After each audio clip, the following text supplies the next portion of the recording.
Hello students, कैसे हैं आप लोग।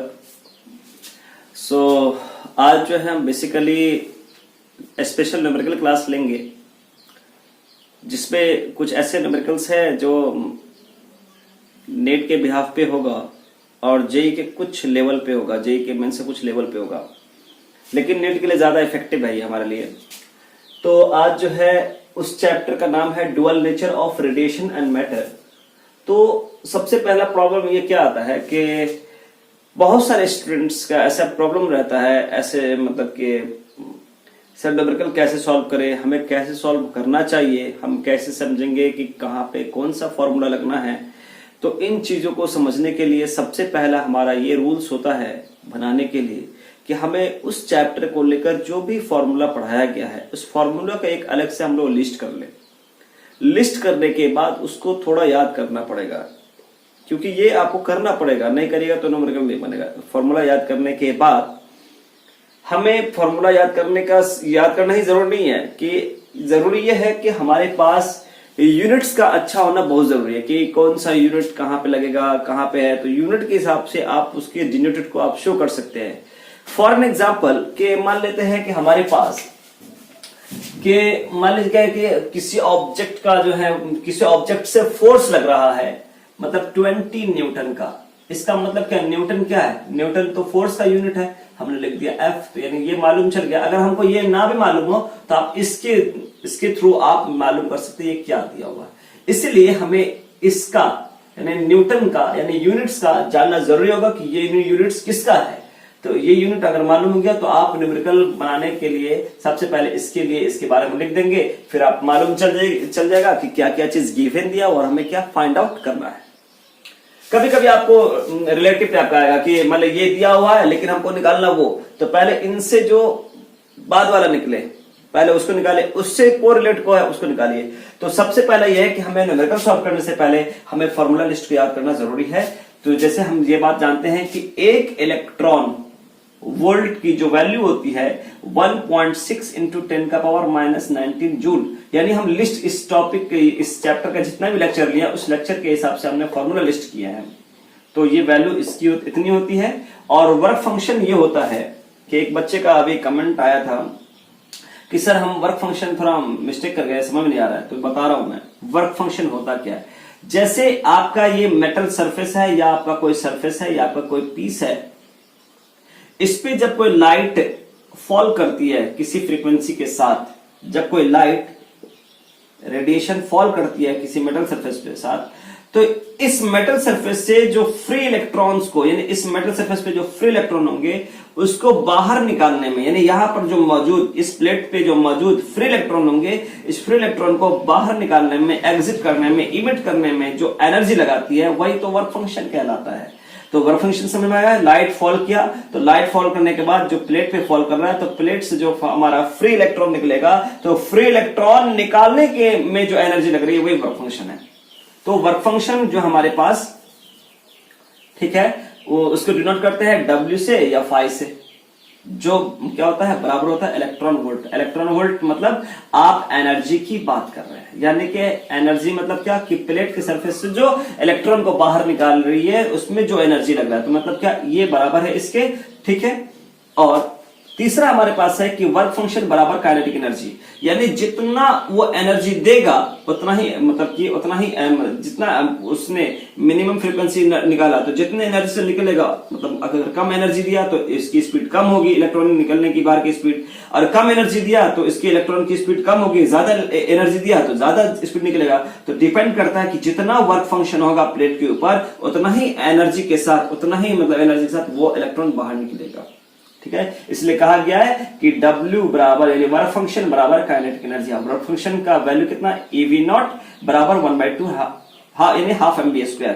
तो V बराबर क्या हो जाएगा, ये ऊपर चला जाएगा तो ये और नीचे चला जाएगा, तो V बराबर क्या हो जाएगा root under 2 electron volt upon mass. अब आते हैं हम आइंस्टीन रिलेशन में हम लोग पढ़े होंगे कि E बराबर क्या होता है h और H बराबर H तो H है, ये हमारा फ्रीक्वेंसी है, ये क्या हमारा फ्रीक्वेंसी है। और फ्रीक्वेंसी हमारे पास जो है स्पीड ऑफ लाइट के कंसेप्ट में फ्रीक्वेंसी का फॉर्मूला होता है c बाई लेमडा, यानी E बराबर h न्यू भी हो सकता है और c बाई लेमडा भी हो सकता है। तो c क्या चीज है, तो c हमारे पास क्या, स्पीड ऑफ लाइट 3 × 10⁸ मीटर पर सेकंड। अब आता है हमारे पास आइंस्टीन रिलेशन, आप लोगों ने पढ़े होंगे कि वो कह रहे थे कि जितना एनर्जी से लाइट फॉल करती है, ठीक है, वो उतना ही एनर्जी से इलेक्ट्रॉन को इमिट करेगा और जितना इलेक्ट्रॉन से इमिट करेगा उतनी एनर्जी इसकी काइनेटिक एनर्जी होगी। तो हमने क्या किया, एनर्जी जितनी एनर्जी दिया उतना ही हमारे पास क्या ओवर फंक्शन हो। ओवर फंक्शन मतलब क्या कि उसका काइनेटिक एनर्जी। तो एनर्जी बराबर क्या होता है, W प्लस के ई। इसका फॉर्मूला आप लोग को याद है, इसके हिसाब से इसका भी याद है, h new not plus electron volt, यानी ये बराबर ये और ये इसकी वैल्यू ये है, तो ये बराबर भी ये भी हो सकता है। अब हमारे पास क्या हुआ कि हमने इसको रहने दिया, इसको इधर ले आया, तो इलेक्ट्रॉन वोल्ट बराबर क्या हो जाएगा, h new minus h new not, h common ले लिए तो इलेक्ट्रॉन वोल्ट नॉट। और आपको पता है कि ये न्यू बराबर क्या होता है, फ्रीक्वेंसी बराबर क्या होता है, c by lambda, c by lambda naught. अब ये क्या हुआ, बट्टे में आ गया और इसमें से c निकाले तो h c अपॉन e और 1 by lambda minus 1 by lambda naught. यानी जितना अभी 6 लेक्चर तक हम पढ़ाए हैं वो लेक्चर तक हमारा ये फॉर्मूला लिस्टिंग हुआ है। इसके ऊपर हम कुछ 2-3 क्वेश्चंस देखते हैं कि और हम इस चीजों को अंडरस्टैंड करेंगे कि हम कैसे इस क्वेश्चंस को सॉल्व करें। ठीक है, क्वेश्चंस को पहले अंडरस्टैंड करेंगे, नहीं समझ में आ रहा फिर री अंडरस्टैंड करेंगे, फिर जाके हम उसका गिवन डेटा लिखेंगे, फिर उसके ऊपर दिमाग लगाएंगे कि हमें क्या निकालना है फाइनली। तो हम इसको आप लोग लिख लीजिए और लिखने के बाद फिर हम न्यूमेरिकल डिस्कस करते हैं। ठीक है, लिख लीजिए आप लोग। तो स्टार्ट है कि हम एक न्यूमेरिकल लिखे हैं जो डीसी पांडे में है, नेट ऑब्जेक्टिव में डीसी पांडे की बुक में है, कि उस बुक से हम एक क्वेश्चन लिए हैं, in an experiment study of photo electric effect. यानी कि आप लोगों ने पढ़े होंगे experimental study of photo electric effect, आपने पढ़ा होगा लेक्चर में, प्रीवियस लेक्चर में जो भी हो। इफेक्ट द स्टॉपिंग पोटेंशियल कह रहा है ऑफ मेटेलिक सरफेस, यानी किसी मेटल सरफेस का जो स्टॉपिंग पोटेंशियल है, पोटेंशियल मतलब V और स्टॉपिंग मींस नॉट, यानी कि V नॉट की बात कर रहा है। यानी आपके पास स्टॉपिंग पोटेंशियल यानी कि दिया हुआ है स्टॉपिंग पोटेंशियल कितना दिया हुआ है 5.6, यानी कि कह रहा है हमारे पास किसी एक्सपेरिमेंट फोटोइलेक्ट्रिक इफेक्ट का एक एक्सपेरिमेंट है जिसमें किसी मेटालिक सरफेस का जो स्टॉपिंग पोटेंशियल 5.68 वोल्ट दे रखा है, 5.68 वोल्ट दे रखा है। तो बताइए कि उसमें से इलेक्ट्रॉन की जो वेलोसिटी है, यानी कि क्या होगा इलेक्ट्रॉन की मैक्सिमम वेलोसिटी किससे, मेटालिक सरफेस से। ठीक, तो हम लोग को देखना है कि वेलोसिटी कह रहा है, तो हम लोगों ने सिर्फ एक ही फॉर्मूला पढ़े है वेलोसिटी का, जिसमें इलेक्ट्रॉन वोल्ट की बात आती हो कि 2 इलेक्ट्रॉन वोल्ट अपॉन m। देखिए आपको ये बात मालूम चल गया है, इलेक्ट्रॉन की फिक्स्ड वैल्यू होती है 1.6 इंटू 10⁻⁻19 कूलम। ठीक है, और मास ऑफ इलेक्ट्रॉन क्या होता है कि 9.1, यानी कि mass of electron 9.1 into 10⁻31 kg। ठीक है, केजी मास का यूनिट है, कूलम इलेक्ट्रॉन का यूनिट है और वोल्ट पोटेंशियल का है। अब हम क्या करेंगे, इन सब वैल्यूज को हम लोग लिख लेंगे, 2 into 1.6 into 10⁻⁻19 and 5.68 upon 9.1 into 10⁻31। इसमें देखना क्या है कि हमें इन चीजों को सॉल्व करना है। तो इससे ये रिलेट कर देते हैं। ठीक, +2 हो जाएगा।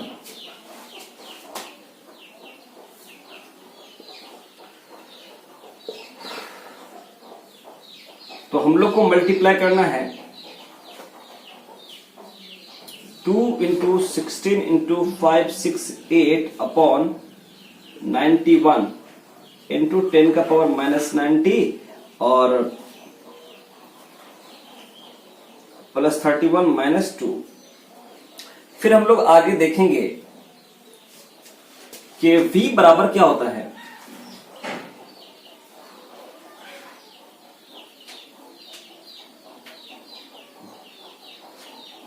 नहीं कटेगा तो हम सबको मल्टीप्लाई कर देते हैं।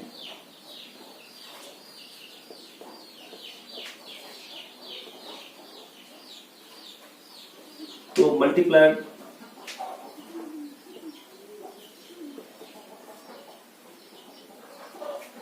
तो कैलकुलेशन करने के बाद हमारे पास क्या आता है कि 32 इंटू 568, क्योंकि ज्यादा टाइम लग जाएगा, और 91 इंटू 10 माइनस 10। तो इसको कैलकुलेशन कीजिएगा तो 14.14 आएगा। इसका स्क्वायर रूट आएगा, किसका?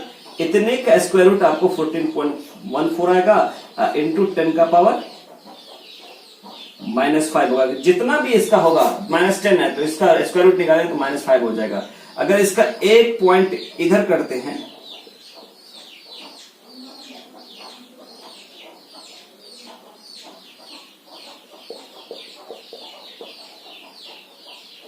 तो इसका एक पावर बढ़ जाता है।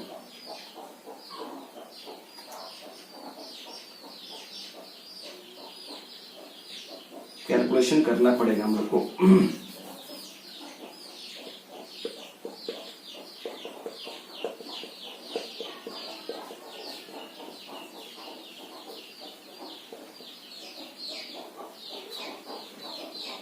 यानी किसी इलेक्ट्रॉन की वेलोसिटी क्या हो जाएगी, जब अगर स्टॉपिंग पोटेंशियल किसी मेटल सरफेस पे इतना हो, यानी वोल्टेज इतना हो किसी मेटल सरफेस से, तो उस इलेक्ट्रॉन की वेलोसिटी इतना हो जाएगा। आपका ये आंसर है। अब वैसे कैलकुलेशन देख लीजिए, कर लीजिएगा खुद से। कहीं कोई डाउट आए तो फिर बताइए, क्योंकि कैलकुलेशन करने में हमें टाइम लगेगा, इसलिए हमने किया। हम लोग को समझना इस तरीके से, ठीक है? आप इनको देख लीजिए, उतार लीजिए, ठीक।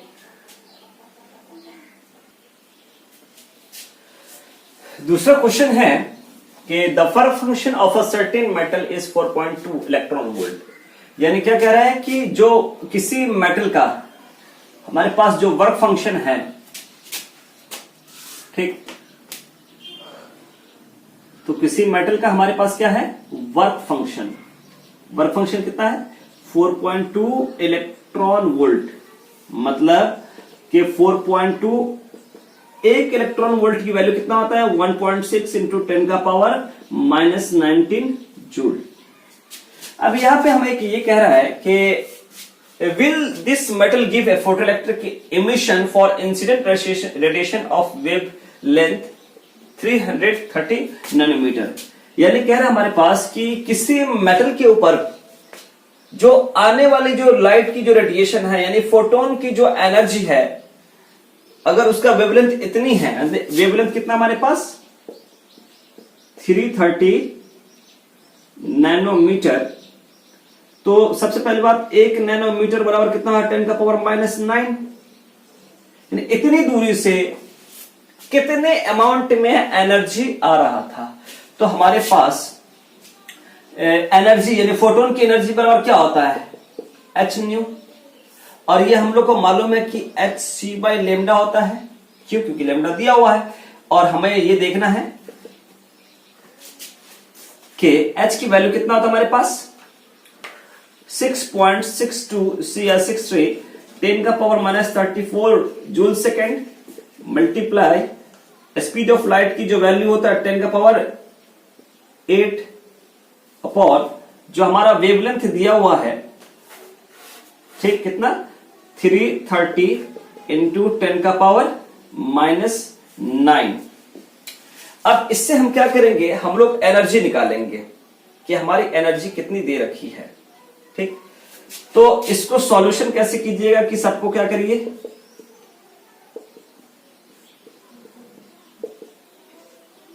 10 का पावर -34 प्लस 8 प्लस 9। इससे आप क्या कर सकते हैं? इसको सॉल्व करिए और सॉल्व करने के बाद आप इसका आंसर निकाल लीजिए, ठीक। तो हमें इन चीजों में देखना है।